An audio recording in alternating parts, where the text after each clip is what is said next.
Yo, what up? This is Kwame. I'm chilling right here on the Longino show. Keep it locked, keep it informed, keep it viewed. We right here. Peace.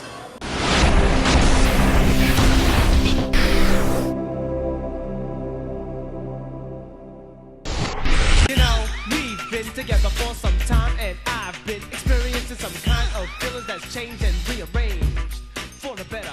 And I hope that you've been feeling the same way, and pray that you ain't running game.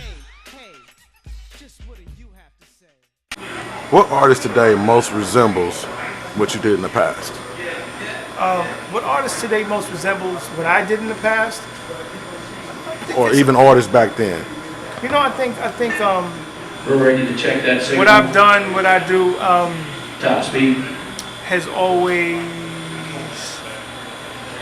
been a mixture of a lot of things. So, you know, I see a lot of myself in Pharrell. I see a lot of myself in Kanye. I see a lot of myself in even some of the things that Diddy has done. You know, but they were able to take it to a whole other level with the growth of the industry. So I really respect a lot of the things that they do because of that, you know. So I definitely see some similarities, you know, especially those three artists. When you switched to being, Wiz Khalifa's hairstyle. when you switched to being a producer, okay, when you made that transition, 30 million records sold as a producer. Was it a smooth transition from being an artist to a producer? Well, it wasn't really necessarily a transition because I always produced my records, and I was producing records before I even became a known artist. So the only thing that wasn't normal for me was the fact that I was now making records strictly for other people and not building records for myself or records for people that were close to me. But to be accepted as a producer was a little bit more of a rougher transition because people didn't necessarily know me as a producer. They just knew me as an artist and didn't really understand that I actually produced all the records that I've done. So, Because you even go by a different name, you go by K1 Million. well, K1 Mill, I went by that name for 2 records. You know, people always think that I changed my name. No. I went by that name for 2 records, and it was because I allowed somebody to tell me, which I don't know if it's a bad thing or not, but I allowed somebody to tell me that the name Kwame wasn't a commodity in hip-hop anymore. So my thing was, you know, just like on some Prince stuff, okay, if you're not going to buy into Prince, you're going to buy into the symbol. So you buy into K1 Mill. Nobody knew who K1 Mill was. And the cool thing about it, as under the name K1 Mill, I was selling records to people that would have never expected to have a record with Kwame, like Dipset or Lloyd Banks or 50 or LL. You know, those, I was able to display a harder edge that I always had in my beats, but people wouldn't accept because of the softer edge as an artist that I had. In the industry, what in the industry lacking now that made artists successful back in your era? What's they lacking now? Well, I think the only thing that the industry has a lot of things that it didn't have back then. The industry has a lot of instant gratification and instant success. People base the success of an artist by the first week that they came out.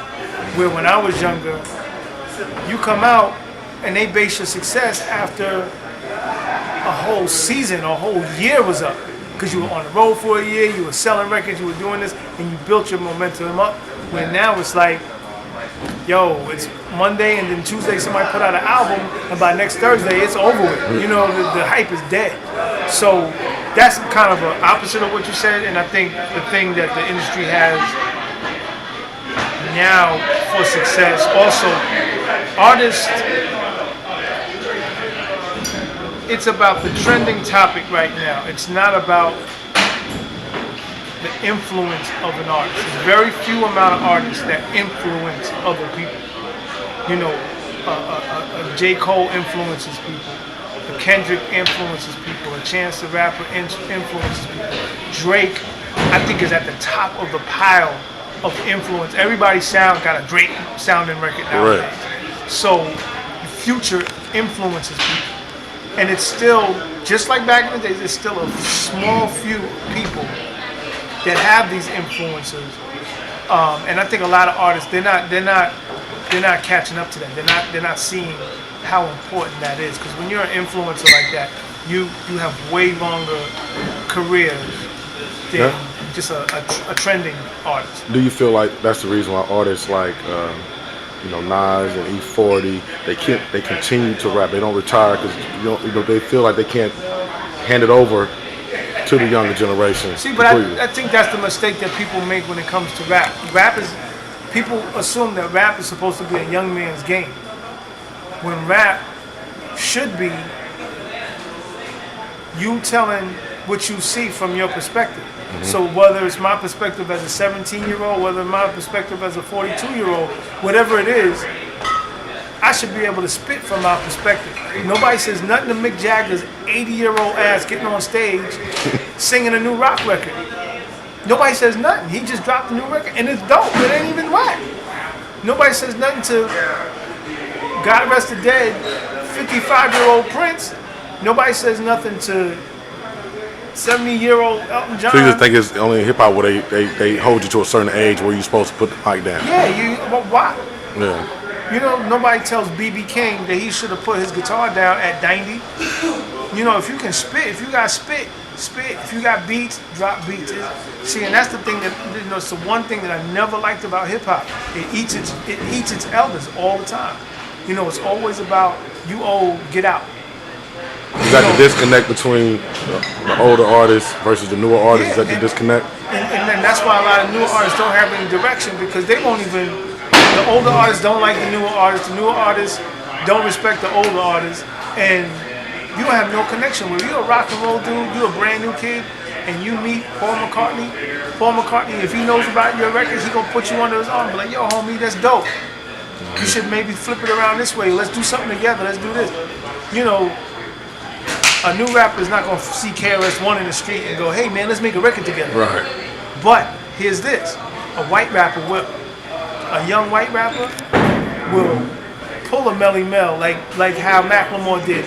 Melly Mel and the Grandmaster Cats. I ain't seen no Jay-Z do that to somebody that came up before him.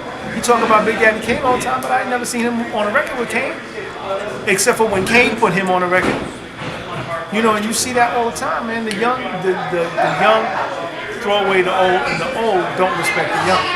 And you cannot. You'll always be in disarray. The art form will never have the stability that it should have doing that. I keep going back to rock. I keep going back to blues. You'll have a rock and roll kid from London, and he can tell you every Muddy Waters record. You ask some new R&B kid who Muddy Waters is, and he's not even gonna have a clue. You ask some new R&B kid, tell me your 5 best Marvin Gaye records. They're not gonna have a clue. All they know is R. Kelly. You know what I'm saying? That's a shame. And that's a shame with hip hop, man. I don't want to sound like I'm on my soapbox or anything, but somebody got to tell it. Everybody too sensitive. Nobody want to call nobody out. Everybody thinks that as long as they represent themselves, that's all good, man. Whatever, man. What artists of today's generation would you like to collaborate that you haven't had a chance to work with yet? I love Anderson .Paak. Okay. That's my dude, man. I like Anderson .Paak. I like, as far as rap goes, so weird?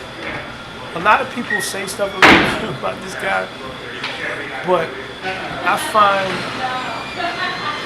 cats like say a Young Thug, for example.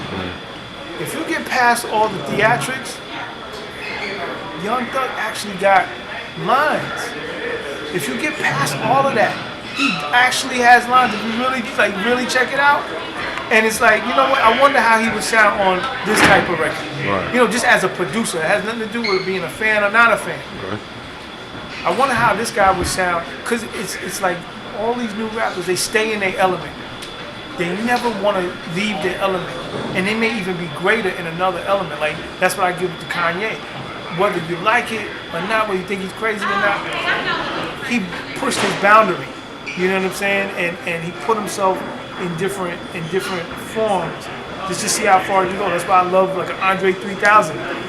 They push their boundaries, you know. And so as a producer, I would like to take somebody that I think has some sort of spit game to him.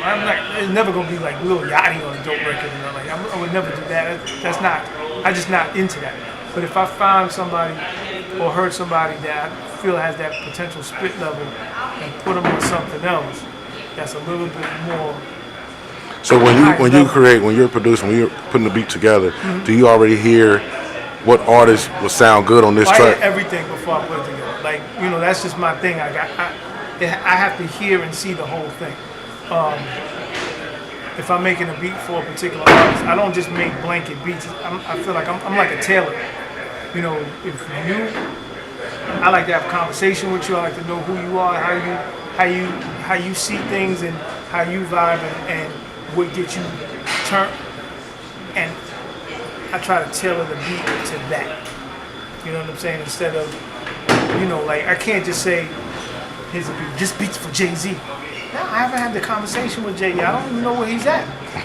If I'm thinking this beat's for Jay-Z, that means I'm listening to his old stuff, and that's thinking backwards. If you're a real good artist, you're moving ahead. You're not going back to the old stuff. So why would I want to make something that sounds like Reasonable Doubt unless he wants something that sounds like Reasonable Doubt? You know, so you know, it's one of those things. It's a case by case. For up and coming producers and up and coming artists, give them 3 keys to success in this game. 3 keys to success. I can give you 3, but it's really just one. If you feel that you're great at something, right? So if you feel you're great at rhyming, try to become great at something that you suck at. So if you're great at rhyming, try to produce. Even if you beat some whack, because what you're supposed to do is diversify. If you're great at one thing, go into something like, for example, I'll give you a perfect example. I produce a lot of R&B records. And the reason why I produce a lot of R&B records, when I was making a lot of hip-hop records, I was whack at R&B records. And I said to myself, yo, man, I'm not going to have me just be stuck in this one box, just only doing hip-hop. But I can do R&B. I'm going to teach myself R&B. I'm going to make myself dope at R&B. So that's what, if you're a young artist, don't just stay in one lane, man. Think about what you're going to do next. Think about the thing that you really love to do, and think about what if that falls through, what you're going to do after that, and try to be great at that.